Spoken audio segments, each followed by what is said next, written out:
But I really don't have any regrets. I really don't. I've lived exactly how I've wanted to. I've tried my hardest every single time. I didn't win the matches that maybe I should have always won, but I really gave it my all. So that for me is enough.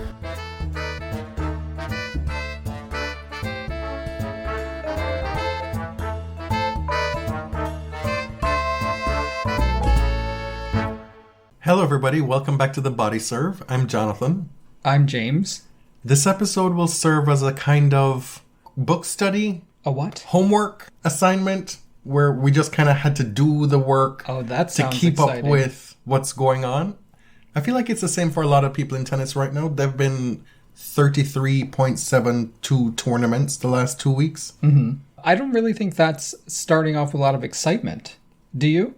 Post-US Open, there's Laver Cup, there's Davis Cup, BJK Cup, and then a lot of tournaments where people are trying to make some money and potentially qualify for the year-end championships. On the women's side, there are a lot of spots left and still around 20 people eligible for remaining spots in the finals. What are some of the results that happened the last 2 weeks? Well, I didn't even go back to like the week after the US Open. Starting in Tokyo, the WTA 500 tournament there, Samsonova beat Zheng Qinwen. In Seoul, Alexandrova beats Ostapenko. We've got the second North African title winner in WTA history, Mayar Sharif, winning in Parma. Krejcikova's back, winning 2 titles in a row. And then Ons Jabeur sort of ushered a tournament into Tunisia for the first time at the WTA Tour level, and Elisa Mertens wins that one. On the men's side, Moselle Sonego beats Bublik. San Diego, the men were in San Diego. Now the women are going to be there starting today. I think Madison Keys is about to get that tournament underway as we record. While the men were there, Brandon Nakashima took the title. In Tel Aviv, Djokovic, who now that he's been quote-unquote allowed to play tennis again, he's just wiping the floor. Left, right, and center. He won in Tel Aviv. In Sofia, Hüsler beats Rune. In Seoul, Nishioka beats Shapovalov. In Astana, the second win in a row for Novak Djokovic, beating Stefanos Tsitsipas. And then in Tokyo, Taylor Fritz cracks the top 10 for the first time, beating Francis Tiafoe. Let's start with Novak. Yep, you mentioned him being allowed to play tennis again, meaning that there are tournaments being held in countries that he's allowed to travel to. He couldn't do any of the US swing because of his vaccination status, as you well know. So he takes the first plane and appearance fee to Tel Aviv, Israel, for the 250 there. Beats up, pretty cupcake draw until the final with Marin Cilic. Wins the title in Tel Aviv, and then goes to Astana, which is an absolutely stacked Autumn 500 tournament, winning the title there. We're going to focus here on the quote-unquote allowed aspect of this, because currently, if Canada had a fall indoor Masters 1000, he'd be here, because Canada's laws have changed. Uh-huh. The US's laws have not changed. And to date, the 3-year ban issued against him because of what went down in Australia at the start of the year, that has not been lifted. So as of right now, he would not be allowed into Australia to play the Australian Open. And listeners, brace yourselves, because this is going to be a fall/winter of mess concerning this issue. It's already started to pop up in Australia. I've seen clips already of news segments with people giving lay people, regular citizens, giving their little vignette segment feature opinions on whether Novak should be allowed to play. Well, Australia could be like new prime minister, new me, and just say, let's move on from the dark days of last January and avoid all this drama. I don't know. I don't really care. The thing is, like, if it's possible to lord this over our heads throughout the entire Christmas season, they will do it. They meaning the sports media and Novak Djokovic. from what I've seen from the Australian side of it so far, the narrative is super clear. After having gone through it last time, this is not a state issue. This is a federal issue. This is squarely on the federal government. We don't have to worry about, is Craig Tiley doing some misleading shenanigans this time? Is there, there's no vagueness about what needs to happen for Novak to be able to play. Nor should there have been last year. I mean, in most countries, immigration is a federal level issue. Tiley did try to upend the jurisdictions, essentially massage the rules, but we're not going there. So in Astana, there was this incredible field. 5 of the world's top 10 were there. Novak faces off against Daniil Medvedev for the first time in a long time. And Medvedev is the first player to really have challenged him at this tournament. At the conclusion of last year, it was reasonable to think that the ATP would be dominated by these two in 2022. That has not happened for a variety of reasons. And so when this matchup finally happened and the play met the moment, it was like, okay, maybe in 2023, this is what the tour will look like. Right, maybe. Medvedev has been dealing with injury. He had that hernia surgery earlier this season. He said after Australia that the dream was dead. So you imagine there might be some emotional baggage that's hanging on this season. It'll be a very disappointing season for him regardless of the reason. You say the baggage after Australia, specifically losing the Australian Open final from being 2 sets and a break up against Rafa Nadal. Yes, but he was specifically referring to how the crowd treated him. And, we talked about this a lot at the time. He doesn't always treat crowds that well either. I think he was in France recently and he called them all monkeys. In Moselle against Wawrinka, he made this weird monkey gesture at the crowd. I don't know. In Australia, he also called a chair umpire a little cat. Yes. Which, we inferred his full meaning from that at the time. Yes.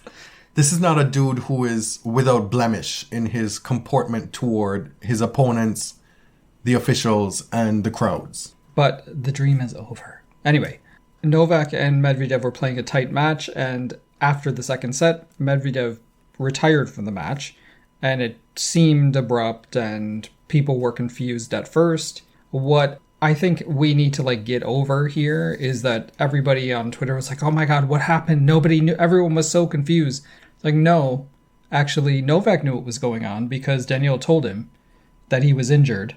Daniil said in his post-match press conference that he injured his leg. If he had gone on, it has the potential of creating serious damage, and that's why he pulled out. So why the hair pulling here? But what is... People thought but what is the uncharitable view of this?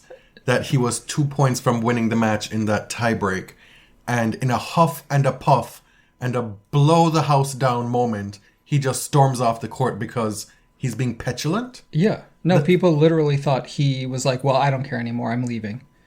How does this make sense? Have we been that deprogrammed and removed from reality because of the Kyrgios shit show in tennis that this becomes a plausible outcome? Right.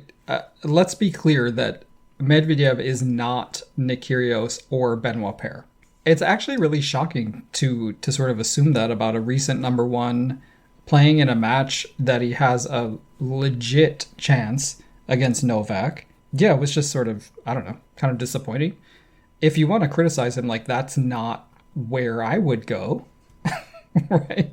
And when players retire from matches because they're injured, we should be maybe not celebrating it, but respecting it.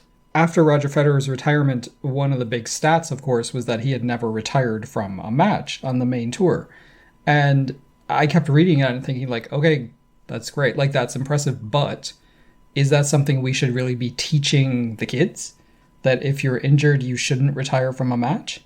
But is it even impressive, or is it just noteworthy because Nobody does that. I mean, across the breadth of his career and how many matches he's played, like, yeah, that's impressive. But I don't feel that we should be teaching future stars that this is something that they feel they need to achieve. You know, like if you're injured, you got to stop. And you know the type of injuries that are going to get worse if you continue in a match. This was also a tournament that saw Carlos Alcaraz lose his first main tour match after winning the US Open, losing to Goffin. Elsewhere in the men's tour this week, I mentioned previously that Taylor Fritz beat Frances Tiafoe to win in Tokyo. This after Taylor Fritz, I guess, was in quarantine for having tested positive for COVID and was holed up in a hotel room somewhere and then only arrived in Tokyo on site the day of his first match on the Wednesday and made his way through the draw. In Seoul, the week before, he tested positive and had to quarantine there for a week before getting the go-ahead to take apparently like a 2-hour flight to Tokyo to play on the Wednesday of this past week at the Tokyo tournament. All right. Are we to assume that there was a COVID mini outbreak at Labour Cup? I think it's fair to assume that was the case. It wouldn't be a leap of faith to believe that at an indoor tournament in the UK that got rid of their restrictions like months and months and months ago. Fritz is the first American man inside the top 10 since John Isner a few years ago. Really? Yes. I mean, who else would it have been? Oh, yeah, I guess. There are a lot of them like floating around the top 30. Yes. But right now, this match represented the best two on offer, I would say. Tiafoe had the opportunity to crack the top 15 if he won this tournament. Instead, I think he sits at around 17. Yes. Still a career high and builds off of his semifinal run at the US Open. And interesting to me at this tournament, Tiafoe seems to have a level of confidence in himself that he hasn't had previously. After one of his matches, I believe it was beating Kecmanovic in the quarterfinals, he said, "My biggest Achilles heel in my career has been that I haven't beaten the guys that I should beat. And that's happening for me now, and I'm hungry. And I want to be playing on Sundays all the time." We talked a lot on a previous episode about how, I think it was at Laver Cup, where there was all this backlash against Tiafoe because of that doubles match. Mm-hmm. And we were weary and fearful about what Francis's career and the reception to him would look like, how it would change the more he won, specifically as a black tennis player, right? Like we have a history of seeing how this unfolds. And I'm wondering, because we've had a few anecdotal stories told to us by people who are not on tennis Twitter that kind of give an impression that maybe we're too wrapped up in the tennis Twitter bubble. Perhaps. I mean, Francis, if he continues his good form, will have reach outside of tennis like few tennis players do. And I think that's what a lot of these kind of nasty tennis fans don't realize, is that, yeah, you feel he's overhyped, he hasn't earned this level of attention, whatever. Tennis desperately needs stars, okay? Like, the core fans are going to stay. But if you want tennis to break through on a larger scale like it used to 20, 30 years ago, then you need stars like this. And Francis has charisma. Like, it's impossible to deny this. And he's bringing eyeballs into the sport for a good reason. And this is what was relayed to us, right? Folks saying, "Oh my God, I mean, I listened to your episode where you talked about this, and then that same week or shortly before, people are coming up to me at work and be like, 'Oh my God, did you see Tiafoe? Amazing.'" Mm-hmm. People our age and older, and even younger people as well. So, maybe there's... I mean, this is something I've been grappling with for a while, trying to detach as much as possible from tennis Twitter, because I'm becoming increasingly weary about how it informs how I talk about the sport on this show in particular. Mm-hmm. And for all the enjoyment that we still glean from it, there is a certain level of toxicity on tennis Twitter that is inescapable. Right, and any online community. Yes. But beyond that, and this isn't necessarily a bad thing, there's also just a level of detachment from like the regular fan, the casual fan, or people who tune in for a few matches per year. Like, as much as you don't want to cater the entire sport to those folks, it helps, right? Tennis is in a precarious financial situation seemingly all the time. That would help. And what else would help is if there were a reliable way to watch tennis legally week in and week out. And if some of those exciting personalities were playing on Sunday. Okay, let's move on to WTA. Thank God. That's about the limit I have for ATP this week. WTA tennis comes to Tunisia, thanks to Ons Jabeur. Really, there's no other way to say it. There's a pretty interesting origin story for this tournament. So tell us. This is coming from Alex McPherson, writing for the WTA website. Vicky Gunnarsson of IMG apparently watched Ons Jabeur play in the Abu Dhabi Exo last year and was impressed with what she saw. They met each other. There happened to be a WTA tournament sanction available for somewhere, for someone to put a bid in. Ons got Gunnarsson in touch with the head of the Tunisia Tennis Federation, and magic happened. Tunisia got the tournament, had to decide which city to host it in. They had 5 months to build a site that was suitable for a WTA main tour level event. They picked Monastir, which previously had an ITF event, but didn't have a stadium big enough to host this kind of tournament.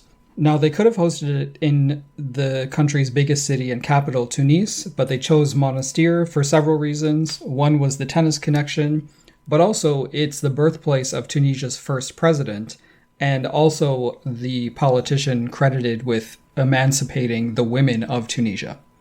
Women first went to school under his administration.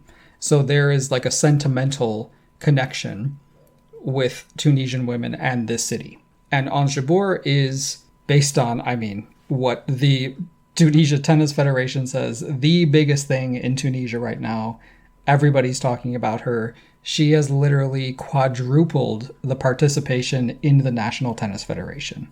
A recent example in tennis history of how one player's success has led to a boon, an explosion of tennis in their home country is Lina. We're seeing it again now with Ons Jabeur. And we and people in the tennis media, just regular people, talk all the time about how when somebody like Ons wins a big tournament or plays well, wow, this is going to be so great for Arab tennis. But we don't always materially see that play out.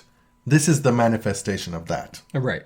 Without question. And it just so happened that it occurred right around the same time as Maya Sharif winning as well. So this tournament is called the Jasmine Open. It's named after the national flower of Tunisia and also after the 2011 revolution that saw the overthrow of its government. So politics has been built into this tournament from how they chose the site to how they named the tournament. The fact that Ons did not win does not matter at all. It's the least interesting thing about this tournament happening. That said, we just had quite a few tournaments where big-time, top-flight names on the WTA Tour were playing at home, and only one was able to win their home tournament. And that was Ms. Barbora Krejcikova. The greatest of them all. Iga Swiatek played in Warsaw in the summer, got to the quarterfinals. Anett Kontaveit played in Tallinn a few weeks ago. Her semifinal against Kaia Kanepi, two Estonians, was attended by the Prime Minister of Estonia. Kontaveit lost in the final to who? Krejcikova. Ons Jabeur has a home tournament in Tunisia, lost to Claire Liu, surprisingly, in the quarterfinals, and Elisa Mertens eventually won that tournament. But now we get to Ostrava, which has truly become a highlight on the post-US Open calendar. Ostrava is just about 10 miles away from the Polish border, so it attracted a ton of Iga Swiatek fans, a lot of Czech fans, obviously, and it created just this very electric atmosphere at the matches. Ostrava always has a really stacked field. Well, I mean, there's so many top Czech players. Right. If you staged a tournament with only the best Czech players, you'd have a really good tournament. Krejcikova ends up going back-to-back, clearly fully back to top form. The form that saw her reach world number 2, that saw her double up at a Grand Slam, winning singles and doubles at the French Open. She is not a fluky player. Barbora Krejcikova is one of the very best tennis players on the women's tour. Period. Point blank. Yeah. I mean, she's been killing it in doubles this year, but her singles game had really suffered. And it had fallen off from really her breakout year and her only year as a top player, 2021. There were injuries. Right. But there's just something about her that's so solid. And not only, you know, her ground strokes are solid and smooth and very pleasant to watch, but also mentally, it seems difficult to trip her up. Muguruza sort of cursed her at the US Open and got her, moving forward, of course, but Babs seems unflappable because she just is so stone-faced on court. When she wins, loses, whatever. In this match, we saw the full repertoire of both players. Yeah. I mean, people are calling it the best women's match of the year, and who's going to argue with that? The people who said that Kerber match was the best match of the year. Which one? The Kerber-Kaya Juven final in Strasbourg earlier this year. Oh, okay. This one had the benefit of featuring the world number 1 and by far the best player in the WTA Tour being taken to task and beaten. And then you put in to the mix the home crowd for Krejcikova, and because of the proximity to Poland, Swiatek as well. Mm-hmm. It was an electric moment. It was really incredible. Like about 3 hours long. At the end, Iga saved, 5 match points with just ridiculous stuff. Audacious. She decides, I'm going to slice my forehand for a while, or I'm going to draw her in and hit this incredible pass down the line. It's just absurd what she can do down a match point, and it gives you the feeling that, it's not over till it's over. And as an opponent, I can imagine feeling like you cannot assume anything against Iga. Which is why, in the end, it probably required that ace from Krejcikova to win that match. Right. That forehand slice, inside-out slice approach shot winner on the second match point, that is stupid. Ridiculous. Like, I could not believe my eyes. Krejcikova was serving really well down the stretch, too. That sliding out wide serve on the deuce side was really effective. It's very cool to watch two players playing at this level. It reminds you that Iga has so many tools that you forget how fast she is or how creative she can be, that she possesses a lot of touch, and she can be like a boom kind of just demoralizing power player at the same time. But I am here for the Swiatek Krejcikova number 1 and 2 rivalry. That's what I'm here for. This whole thing is interesting to me because I feel like there was a lot of resistance to Krejcikova as a top player for quite a while, for the majority of her initial rise as a singles player. And now it seemed, based on my cursory perusal of the timeline yesterday, that most people are just here for it. Like this, like all of a sudden her game is undeniable, that she's a force. We've seen this happen before. I think what it is at first it's this person is an imposter and she doesn't deserve to be here. And so that's like the ridicule stage. Then there's kind of this hipster stage of diehard fans. But I think this has been born mostly out of irony. Like people start standing her to be ironic because they find her amusing. I see. The necklace, my necklace is broken. The same kit that she never, She never got a new kit for the entire year. I as love a top 5 player. that there is a new wardrobe on court. I love it. The thing is, I honestly think a lot of these stands started ironically, and it's become genuine. Well, when somebody like Iga Swiatek has such an impregnable record in finals, to the point where everybody just expects her to steamroll everybody in a final and then to do this. Right. This is not Iga playing badly. This is you going toe-to-toe and showing, and as Anita Baker said, giving it the best that you've got.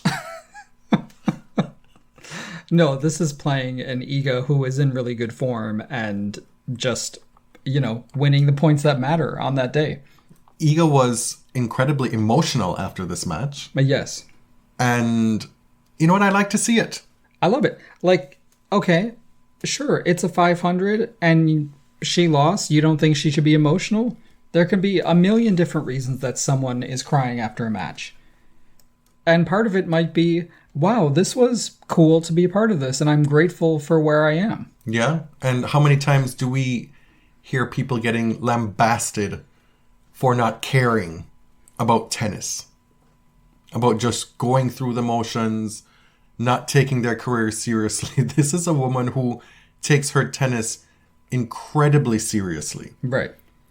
And the other thing that I want to add about Swiatek is I feel she's at a place now with a certain level of comfortability in her shoes that she's operating as one would hope a world number one would, using her platform.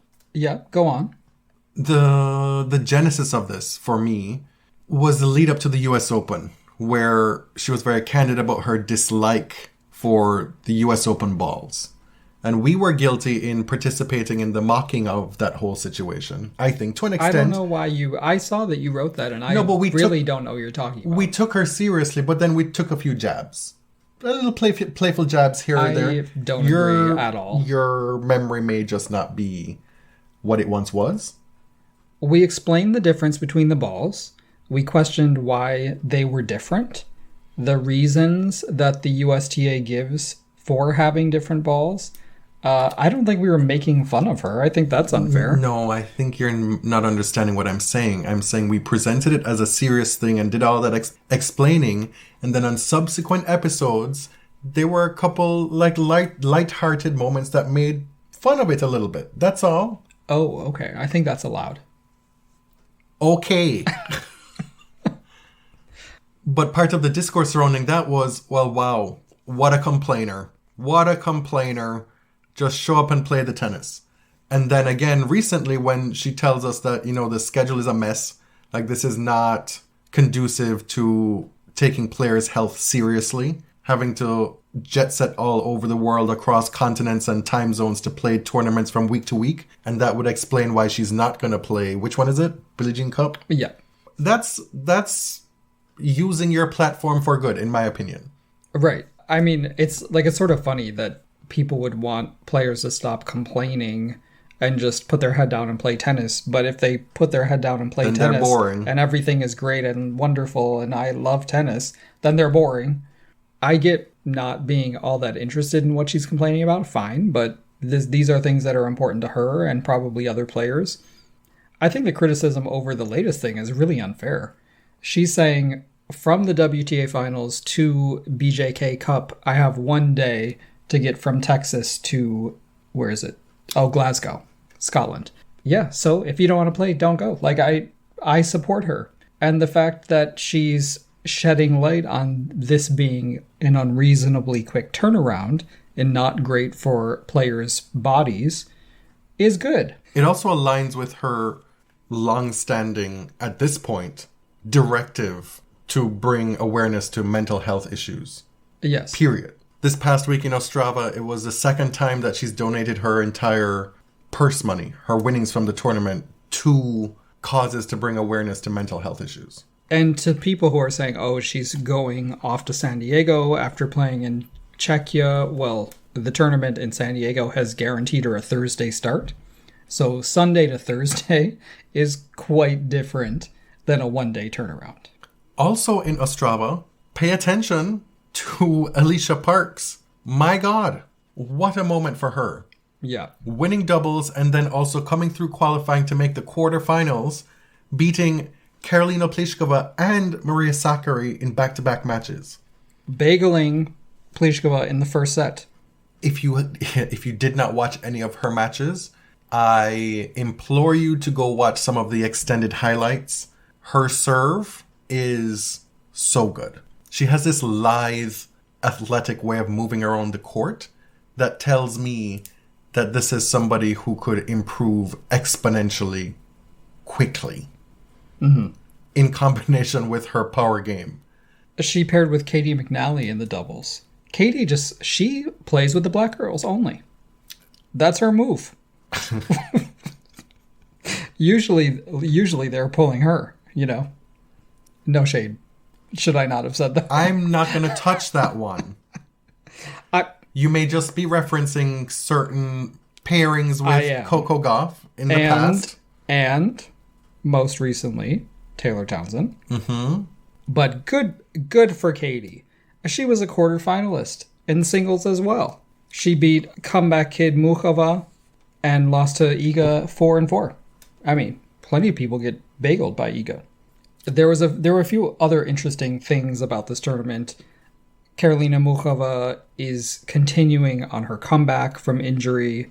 She beat Haddad Maia in the opening round. Eugenie Bouchard is back. Yeah, taking Belinda Bencic to 3 sets. She's been back for a couple of weeks, and she has given a good account of herself the entire time. All right, I know you stan, so...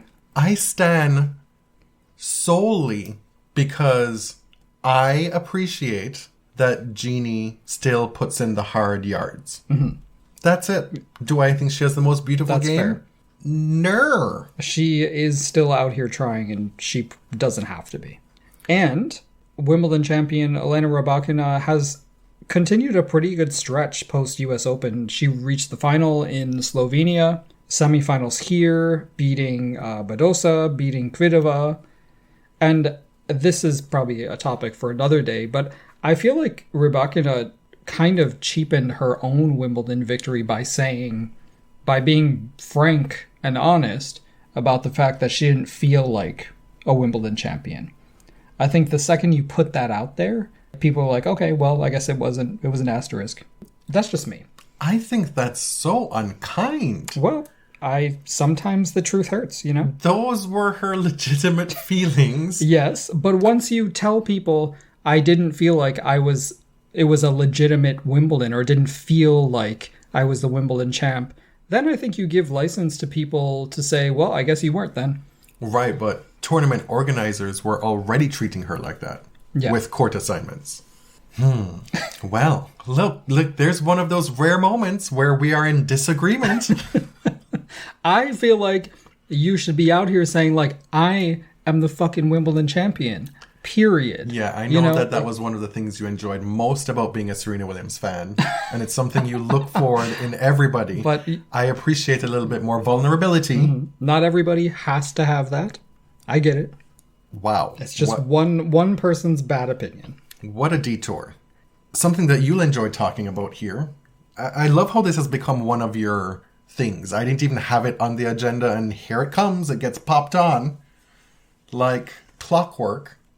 At that tournament in Tunisia, the doubles winners were Kiki Mladenovic and Siniakova.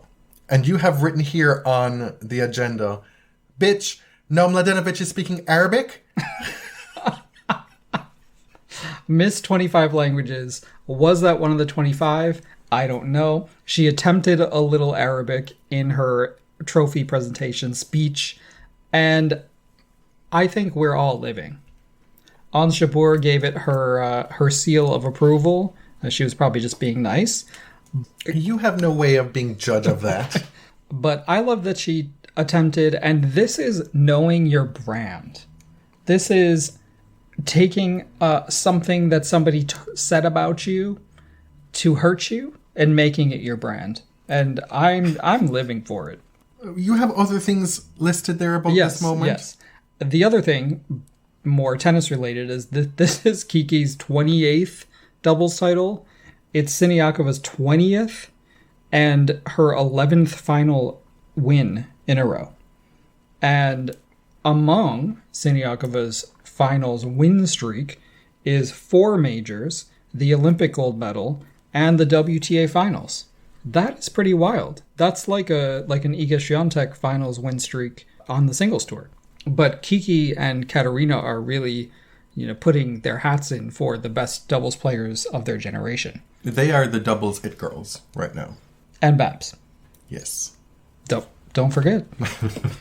We've talked about on the show that there are about a handful of men on the ATP Tour who are currently facing charges of domestic violence. Yeah. One of them has been away from the game for about 5 months, so we haven't really had to talk about him that much.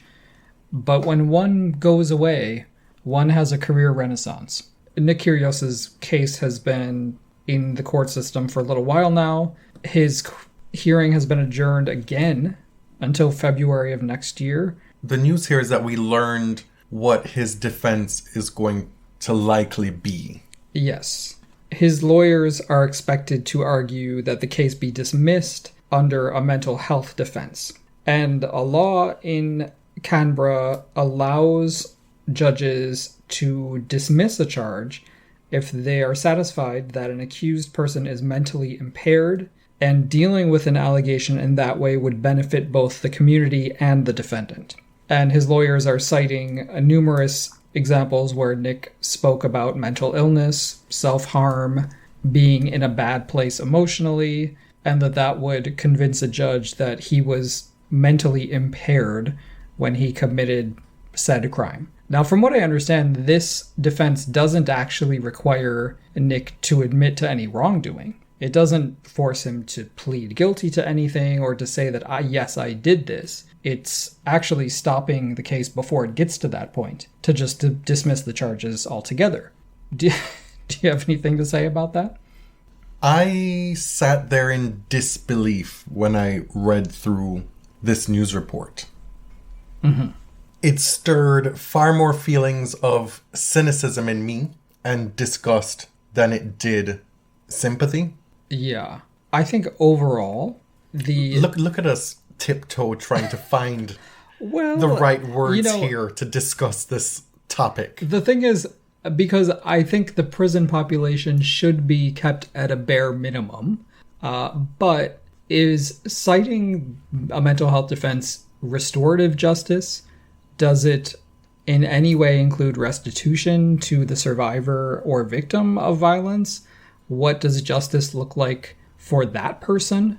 Does it involve any level of accountability going forward? This is what I want to know. I'm not advocating for more carcerality. What I'm advocating for is people being held responsible for what they do. Mm-hmm. And if in any way possible, our legal system making it right or providing some measure of justice, whatever that looks like, to the survivor of abuse. Also, to have a way of really getting at whether somebody is gaming the system. And I know that is or can be seen as distasteful to somebody who is coming forward and putting their hand up as needing help with their mental health, right? But in a situation where somebody's able to offer that as a defense, I want to know how that is investigated as a valid defense. Yeah, that'll be interesting to me. Because, people have said, well, he's well enough to travel the world and play tennis. I would argue that his behavior on court would probably be a good example of him not being well enough to travel the world and play tennis. But aside from all that, he's cultivated a successful career going around the world and playing the sport. He's making a living on his own. Like, you can have a mental illness, but also be responsible for your actions. Mm-hmm. It doesn't excuse allegedly abusing a partner. Right. This is where I'm struggling. Because there are millions of people who struggle daily with their mental and emotional health and do not abuse people. And wouldn't want to be placed in the same category as someone who does. So for me, this whole thing took a seedy turn It did, because there's a segment of like incel Twitter and more broadly misogynistic Twitter, which would never afford that type of empathy to Chiara or to a woman accusing a man of assault. They would never allow that person to have a mental illness and to feel empathy for what they're going through. We posited on the show that it was just a little bit convenient that after these charges were levied, that Nick Kyrgios started to quote unquote take his tennis career more seriously. And so there are just a lot of convenient happenings for him in the last few months, for me, after this came to light. And I do not have the bandwidth to grant any grace to him at this point. A few more et ceteras before we wrap up this episode. It looks as though Emma Raducanu's season might be over. Might be. I don't know that we've gotten confirmation about that, but a wrist injury has forced her to pull out of Transylvania, which is a tournament that's important to her because it's in Romania, in Cluj-Napoca. They do keep promoting her as leading the Great Britain BJK Cup team. So tickets have to be sold. Right? That tournament is holding out hope that she will be there. I don't know whether or not she will. Is it one of those cases where you know a player's playing schedule, their history, where they are in their career, and you know that they're not going to play Canada and Cincinnati back to back? And then you just have to... Oh, but you have to promote. You have to promote it, and then you as a fan have to either fall victim to the charade, you know, not really knowing what's going on. You know, you just get told, oh my God, this person's playing Canada and Cincinnati. Can't wait. You know, that's another thing about tennis. For people who don't follow it week in and week out, it's very disappointing when they spend a lot of money on tickets and their favorite player isn't there. It happens all the time. It's happened to us before. Mm-hmm. That said, a wrist injury is very serious. Yes. Oh, no, I'm not saying that she should play. I'm just saying... No, that's not what I'm saying. The many problems with tennis. Oh, I understand. I'm saying that this is why I think it's likely her season is done. Yeah, and it's probably advisable, honestly. In good news, Nadia Podoroska of Argentina has come out as a lesbian. She came out on Instagram while wishing happy birthday to her girlfriend, Guillermina Naya, who is also a tennis player from Argentina, and got a shout out from Billie Jean King. If you recall, Nadia is a former French Open semifinalist, making the semifinals of Roland Garros at the fall edition in 2020. Looking toward finals qualifications for a moment, on the men's side, we have discovered that Novak Djokovic will qualify for the ATP finals. Maybe everybody knew this, and I was just slow. But I mean, this is one of two things that it seems that a lot of people knew that I did not know. Right. The second one to come when we close the episode. Oh, okay. Yeah, so Novak will qualify regardless because he won Wimbledon. I think you need to be in the top 20 of the race if you win a slam and don't qualify as a top 8. This question was posed on Twitter and people just went off, but it's a legitimate question. The Wimbledon points did not count. There were no points given out by the ATP or WTA. Why would you assume that those points count toward the race? Why would that be? Why would it be unreasonable to ask the question? I'm not saying one way or the other, but simply asking the question is totally reasonable considering both tours' stance on Wimbledon this year. And not a direct attack at one player. No, but not an agenda. Mm-hmm. Let's move on to WTA Finals. 3 players are locked in. I don't know that the WTA has confirmed the third, but other sources have confirmed that the top 3 are Iga, Ons, and Jessie Pegula going to the finals. And you have here written there are around 20 other people currently having a chance to qualify. And the tournament starts in 20 days. 20 players. Barbara Krejcikova can come out of nowhere, and it's a long shot, but she could qualify for the finals. Well, this is where the fall schedule becomes a problem. Yes. With tournaments all over the globe, all over the continents, and it being different from previous seasons. We understand that the WTA has had to pivot and act quickly on its feet or do things unconventionally to make sure that there are tournaments. You know, we Right, know that there are right. far fewer tournaments on the WTA this season than there have been on the ATP Tour. It's been a struggle. And one of the fallouts from that is that the schedule is haphazard. And so now these 20 women, if they want to play every week to ensure maximum points, maximum opportunity to make this lucrative and prestigious event, this is what Ego is talking about. Yeah, it's difficult. In previous years, they could have stayed in the same few time zones in East Asia, across China, Korea, Japan, Taiwan. This year, obviously, there are no Chinese tournaments for actually two separate reasons. One is a WTA boycott of China, and also COVID protocols, making it difficult or impossible to hold tournaments there at all. And what we have left is, there have been a lot of tournaments over the past few weeks, but there's not a whole lot left between now and the WTA Finals. There's a 500 in San Diego. The following week, there's a 1,000 tournament in Guadalajara, Mexico. The only other option is a 250 in Romania. So if you want to stay in Europe, you have very limited opportunities and a fewer pool of points to try to qualify. You finally have a did you know for me. Yeah. Which I guess probably a lot of people knew, but we didn't. It's a did you know that I didn't know. Does that count? Yeah. As long as I pass it on. I didn't know it either. Okay. So this is courtesy of Matt Trollope on Twitter. He tweeted this random Australian Open, quote, factoid that at the 1988 Australian Open, in the qualifying tournament, Gail Falkenberg won a match. How old was she? Well, she's 75 now.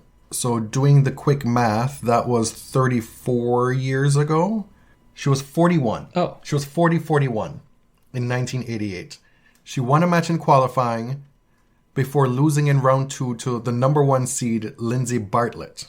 But you know who else was in that qualifying tournament for the 1988 Australian Open? Who? I did not even know that this person played tennis, but it makes so much sense. Super agent Jill Smaller. I didn't know that either. Did all of you know this? That Jill was a former tennis player? And if you don't know who Jill is, she is the long time, pretty much Serena's entire career, she was her agent. Currently agent for Frances Tiafoe and Danielle Collins. Yeah. At that tournament, Jill went around further than Ms. Falkenberg.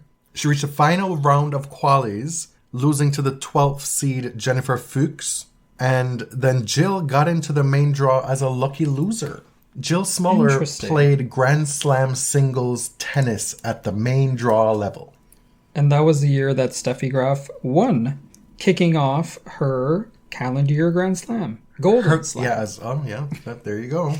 So yeah, definitely let us know if we were just complete oblivious morons and you all knew this, because this was total news to us.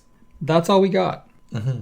We'll be back to you soon to talk. You know we love to talk about rankings and finals qualification, so we'll be talking about that next week and the week after. This is episode 32 of season 8. I finally did the math. Okay. I think we are exactly on pace to keep up our historical pace per season. I think we've been doing around 36 per year, Yeah. or we did last year. We have to get cracking on some kind of special episode. Yes. So trust that we are working in the background, even as we're doing like week-to-week tennis updates. Thank you to everybody who's bought pet merchandise. I want to use this as a solicitation for those of you who have pets who now use body serve, blankets, pet bowls, what have you. We are considering doing a little Instagram thing whereby, with your permission, if you send us a photo of your pet with the merch and tell us their name, if you consent to us using that photo, then we will put it up on Instagram. My name is Jonathan. You can find me on Twitter at tennis_John. And I'm James at ElliotJMR. 2 L's, 2 T's. This is the Body Serve, and you can find everything Body Serve related at linktree.com/thebodyserve. Thanks for listening.